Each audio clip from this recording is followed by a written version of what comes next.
My mother-in-law walked into my house while I was at work and rearranged my entire kitchen. She used the spare key my husband had given her for emergencies. When I came home, I stood in my own kitchen and I did not recognize it. But that is just the beginning. Tonight we have 5 stories about mothers-in-law who crossed lines nobody saw coming, and every single one of them has an update that changes everything.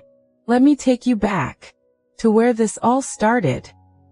Story 1 begins. My name is Stephanie.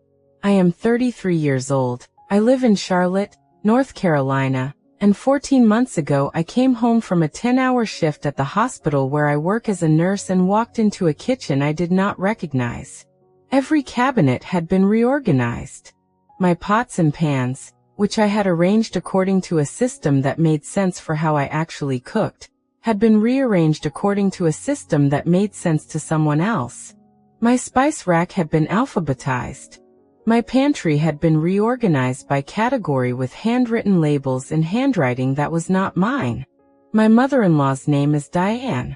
She is 63 years old, and she had been given a spare key to our house 2 years earlier for the specific purpose of emergencies.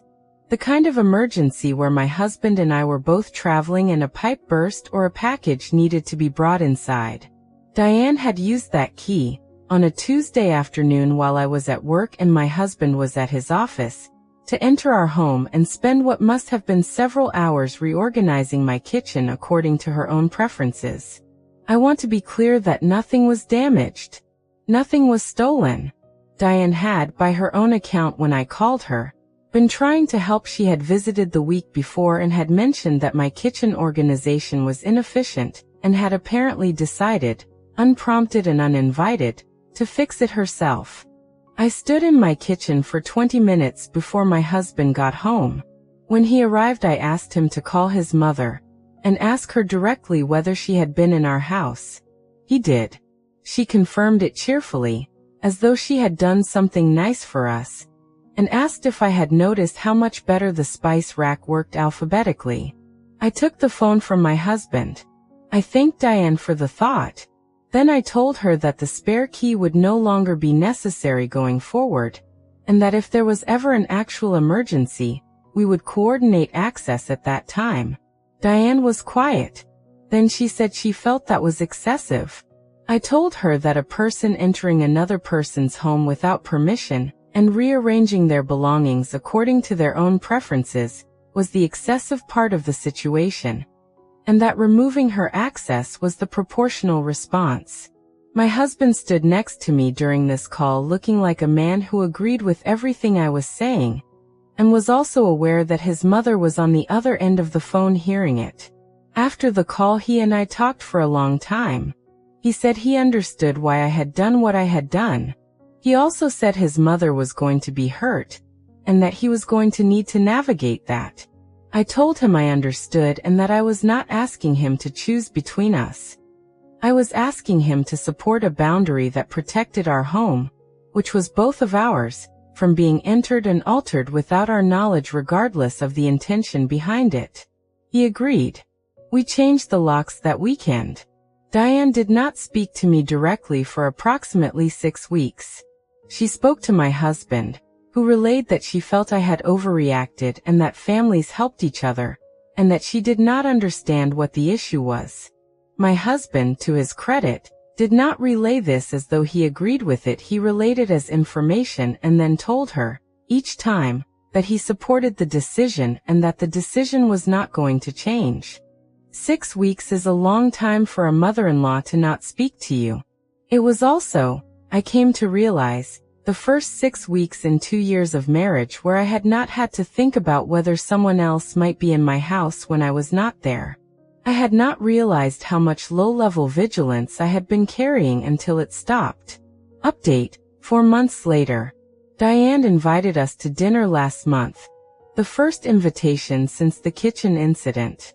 The dinner was at her house, which felt significant, and during dinner she said, somewhat abruptly, that she had been thinking about the kitchen, and that she understood now that what she had done had been a violation, even though she had not seen it that way at the time.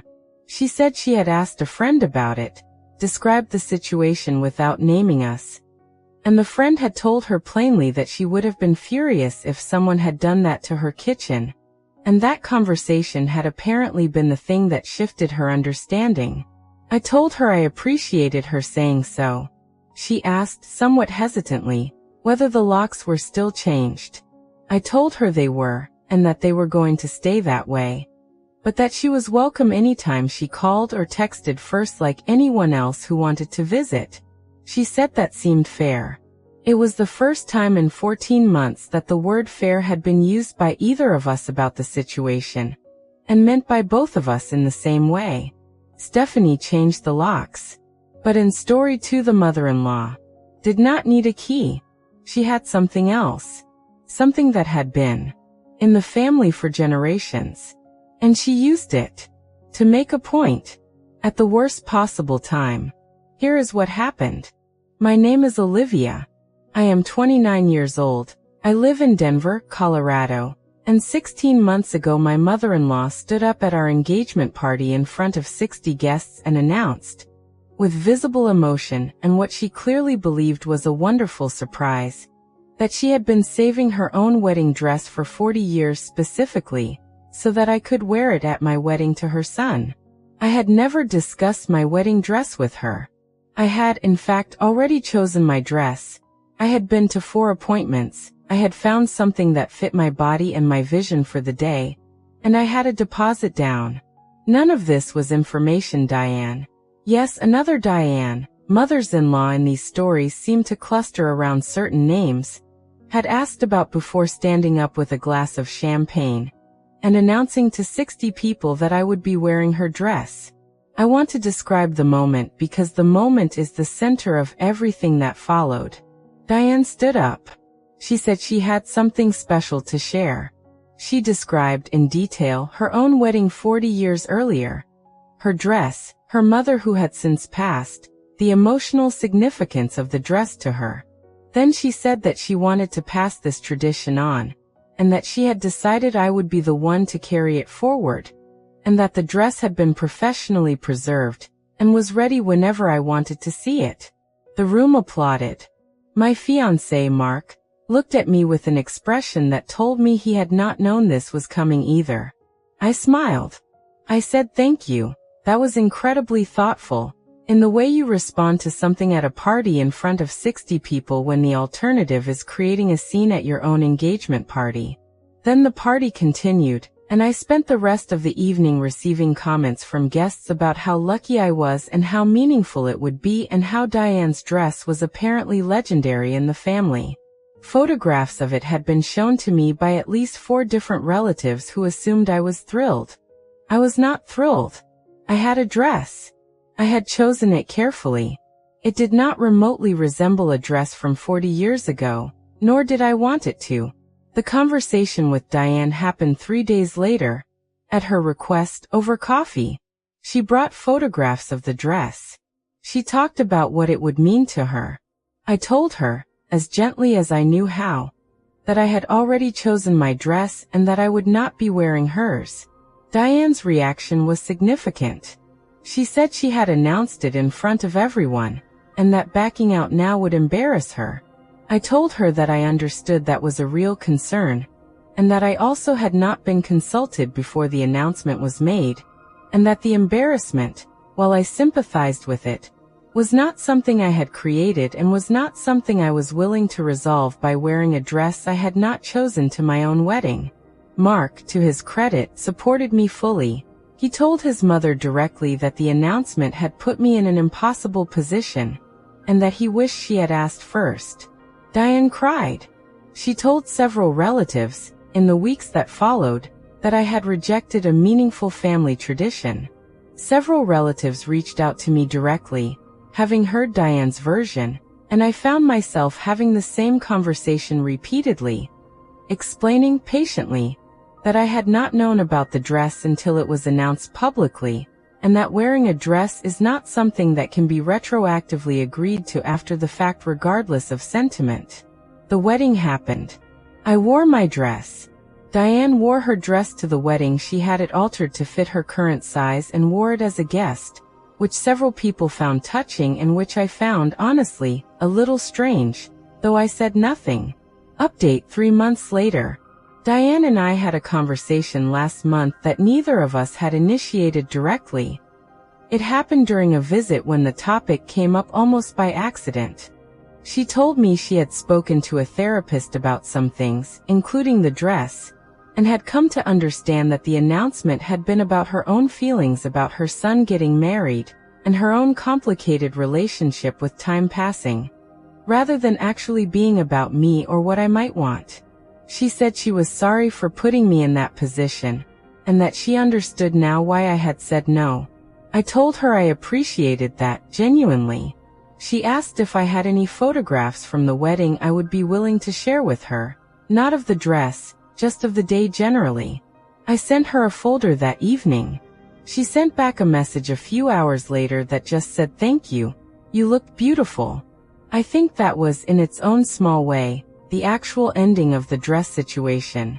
Not an argument resolved, but a small genuine exchange that had nothing to do with fabric. Olivia's mother-in-law made an announcement in front of 60 people. But story 3 is about an announcement that was never made out loud. It was written down in a baby book before the baby was even born. Here is what she found. My name is Vanessa. I am 31 years old. I live in Austin, Texas, and 10 months ago, 6 weeks before my daughter was born, I found a baby book in my mother-in-law's handwriting in our nursery that had already been partially filled out, including a name on the cover that was not the name my husband and I had chosen. My mother-in-law's name is Carol.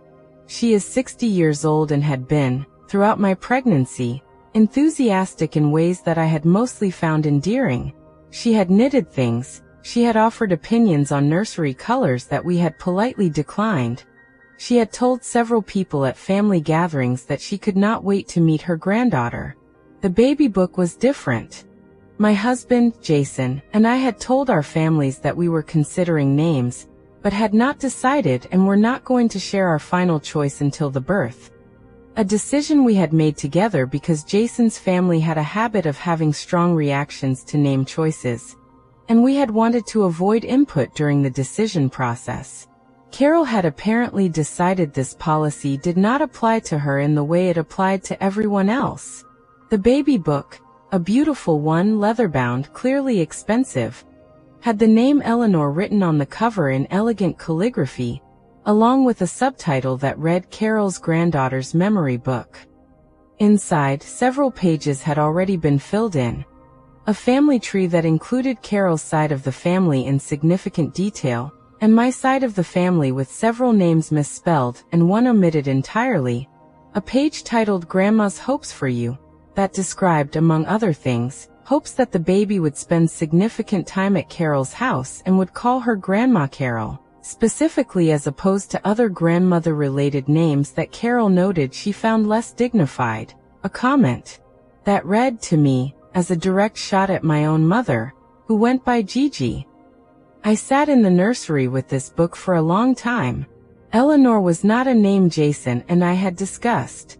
Carol had apparently decided on a name for our daughter, written it on a book, and begun documenting a vision of our daughter's life that centered Carol in ways that range from presumptuous to, in the family tree section, actively erasing parts of my own family.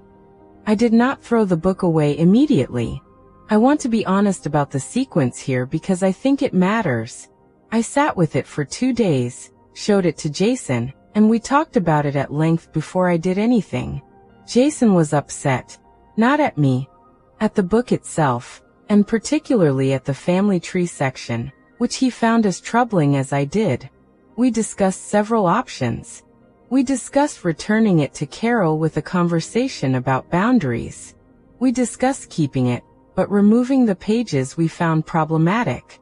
In the end, I made the decision, and I want to be clear it was my decision, made after discussion but ultimately mine, to throw the book away.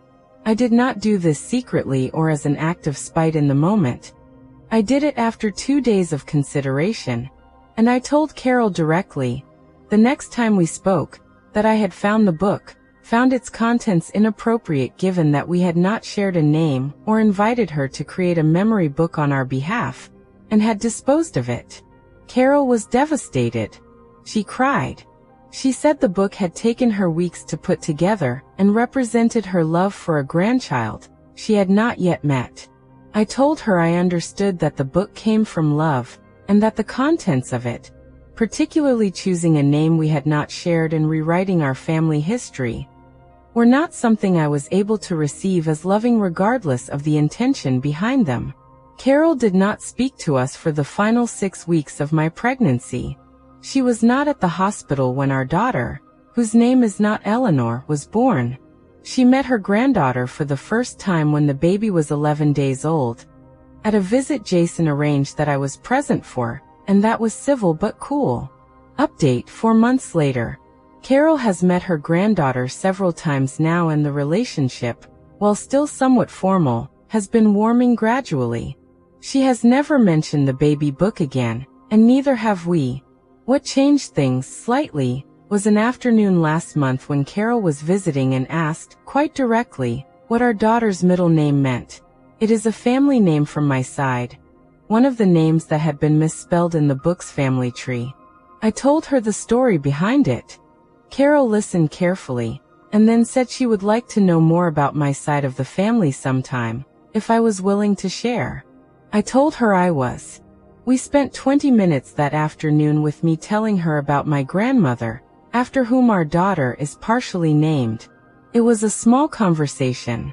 It was also, I think, the first time Carol had asked me a genuine question about my family rather than presenting information about hers, and I have chosen to take that as something. Carol wrote a name in a book before the baby arrived, but in story 4, the mother-in-law did something that could not be thrown away, because it happened in front of a delivery room nurse, and the nurse remembered everything. Here is what happened. My name is Amanda. I am 35 years old. I live in Phoenix, Arizona, and 8 months ago, approximately 4 hours after I gave birth to my son, a nurse came into my recovery room, looked at my chart, looked at me, and asked carefully whether I was aware that another woman in the waiting area had been introducing herself to staff as the baby's mother. My mother-in-law's name is Patricia. She is 59 years old and had been present at the hospital throughout my labor, along with my husband, my own mother, and my sister. What I learned over the next hour, piecing it together from the nurse and later from my sister, was that Patricia had spent several hours in the waiting area speaking to other families, hospital staff, and at least one passing administrator, referring to my son as my baby, and on at least 2 occasions that staff specifically recalled, introducing herself as the mother when asked who she was waiting for.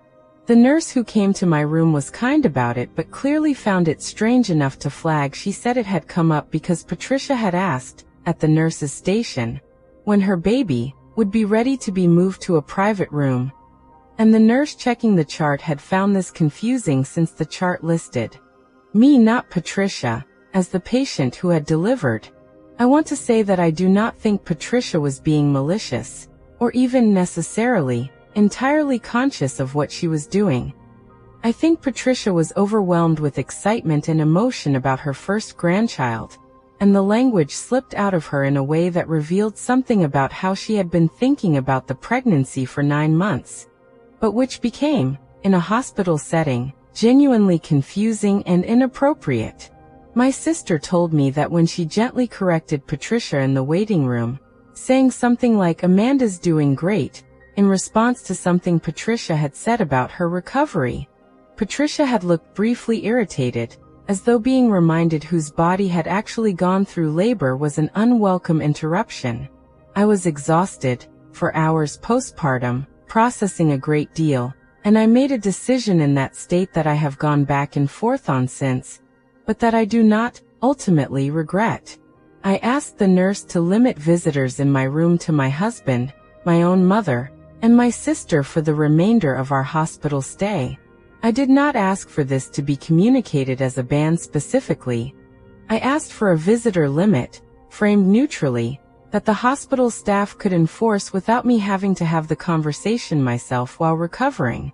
The hospital implemented this. Patricia was told by staff that the patient had requested limited visitors during recovery. She was not told it was about her specifically, though I think she understood. My husband visited her in the waiting area periodically and brought her to see the baby through the nursery window, but she did not come into my room for the remaining 2 days of our hospital stay. Patricia has, since then, referred to this period as when I wasn't allowed to meet my own grandson, which is not quite accurate.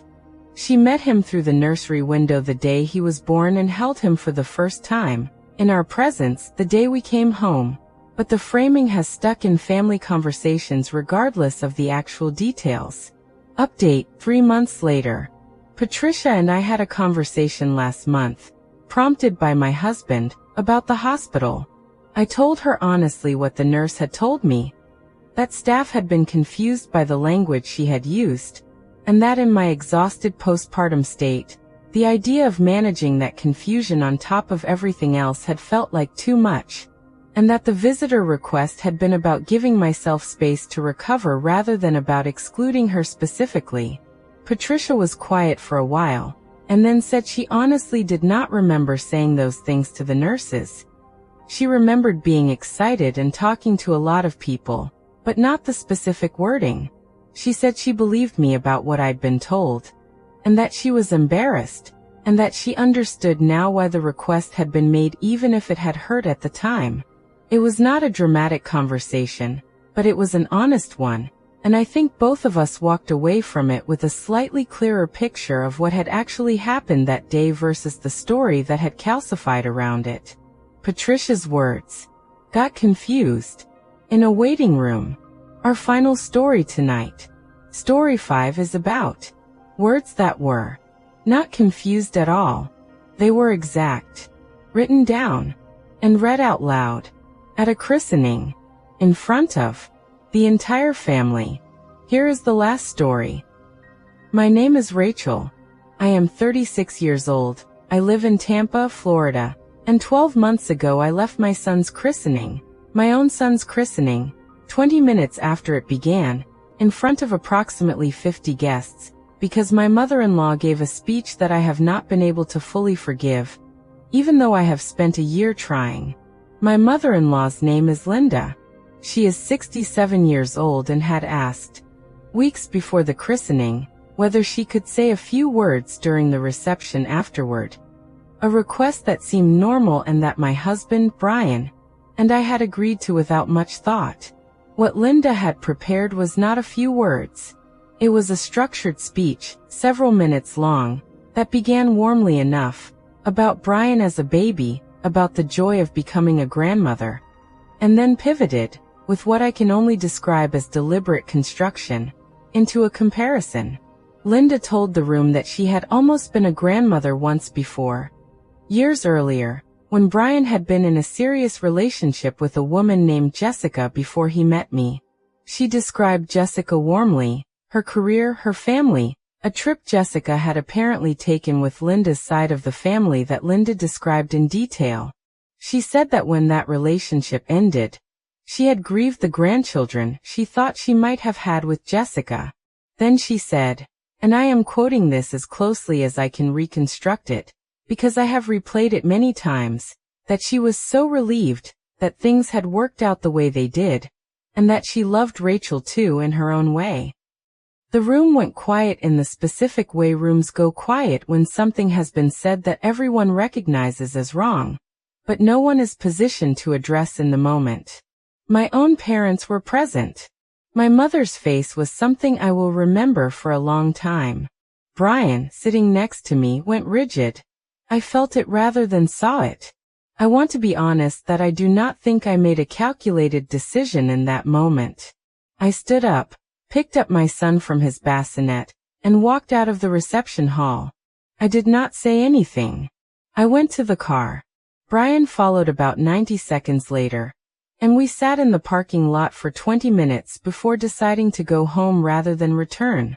I found out later, through my sister-in-law, that Linda had continued the speech after I left, apparently unaware for at least a minute that anything was wrong, and had to be quietly informed by someone at her table before she sat down, visibly confused. The aftermath of this took months.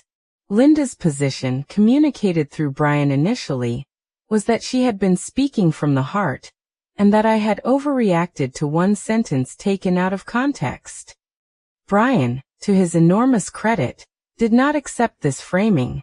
He told his mother, in a conversation I was not present for but that he relayed to me afterward, that there was no context in which comparing his wife to an ex-girlfriend at his son's christening, in front of 50 people, was acceptable, and that the relief framing in particular had been deeply hurtful regardless of how it had been intended. Linda did not apologize directly to me for several months. When she finally did, it was at Brian's prompting, during a visit, and it was brief. She said she was sorry if the speech had hurt me, which I noted, even in the moment, was not quite the same as being sorry for what she had said. I accepted it because I did not see a productive alternative, but I want to be honest that if in that apology sat with me for a long time. Update 4 months later. Linda gave another speech last month. At our son's first birthday party, much smaller, just family. Before she stood up, she looked at me, briefly, in a way that felt like she was checking something, and then gave a speech that was, by any measure, completely normal. About the year that had passed, about watching our son grow, nothing about anyone's past relationships, nothing comparative. After the party, while we were cleaning up, Linda said to me, quietly, that she had thought a lot about what she'd said at the christening over the past year, and that she understood now that it had not been about Jessica at all. It had been about her own difficulty accepting that the family she had imagined, at various points, was not the family that existed, and that taking that out, even unintentionally, on me at our son's christening had been wrong in a way she was still working through. I told her I appreciated her saying that. I do not know that the christening is fully resolved between us. I think some things take longer than a year, but the birthday speech was the first time in 12 months that I sat through one of Linda's speeches without bracing for something.